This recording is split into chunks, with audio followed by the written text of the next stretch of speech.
I've been able to observe at first hand the transition of, from market theory to practice of projects, countries, and people, including many of the distinguished participants at today's conference.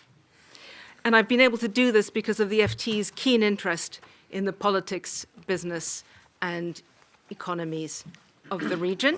As far as the energy is concerned, I'm so grateful to all the previous speakers and Sir Charles Hendry, who reminded, and I didn't know the fact that 100 years ago, 2/3 or 3/4 of British cars were driven on the Azerbaijani or Baku-produced gasoline or kerosene.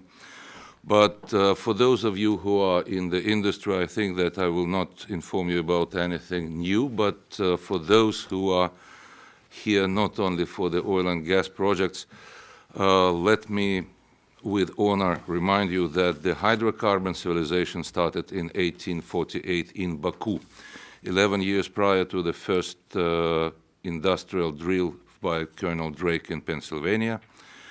By the beginning of the 20th century, Baku was producing half of the world production of oil. Now we are producing, together with our partners, with BP and other companies, less than 1.3% as far as I understand, but that is still an alternative, since the Baku-Tbilisi-Ceyhan pipeline is delivering very alternative crude to the Mediterranean market.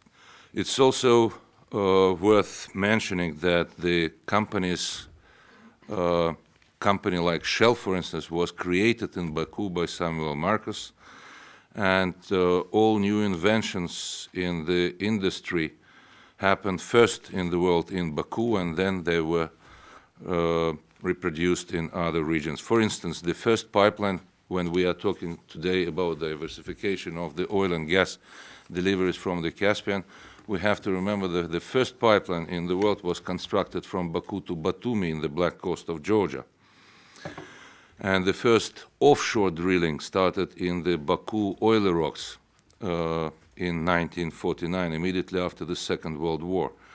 And during the Second World War, Azerbaijan was producing approximately 80% of the Soviet production of oil, and that was our humble contribution into the Allied victory over Nazism. I would like to make three relatively brief points on the topic of the conference today. These three points will be around the question of what does the Caspian mean to BP, why does BP think this is a very good region to invest in, and what does the future hold for both oil and gas. The context around my comments it may be worth advising. So I work for BP, but I have the privilege of leading the Shah Deniz Consortium, and I also have the privilege of leading the ACG Oil Consortium. I live in Baku, indeed the second time that I've resided in Baku in my oil and gas career. So first of all, what does the Caspian mean to BP? We've been operating there for over 20 years, and this region continues to provide exciting new investment opportunities for our customers, for our company and for our partners. These investment opportunities, we hope, if we get them right, and we try desperately hard to get them right, will benefit the country, the people, the citizens of that country, and indeed the investors. That is true for the Southern Gas Corridor, for Shah Deniz, and indeed the further development of ACG. We hope it allows us to effectively develop Caspian energy resources, not just Shah Deniz 2 and ACG oil, but many other opportunities that we believe exist offshore in the Caspian in the oil and gas sphere. Yes, the region is extremely rich in opportunities, and we've heard that this morning. I find it one of the most exciting parts of the world for the oil business.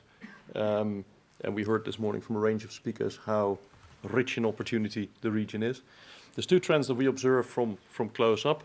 We do see that growing number of joint ventures between international and UK service companies with local partners and local enterprises. So increasingly recognition of the need to unlock the local content, get the commercial benefits, get in there, but unlock that local content. And that's a trend that we see on a daily basis in KPMG.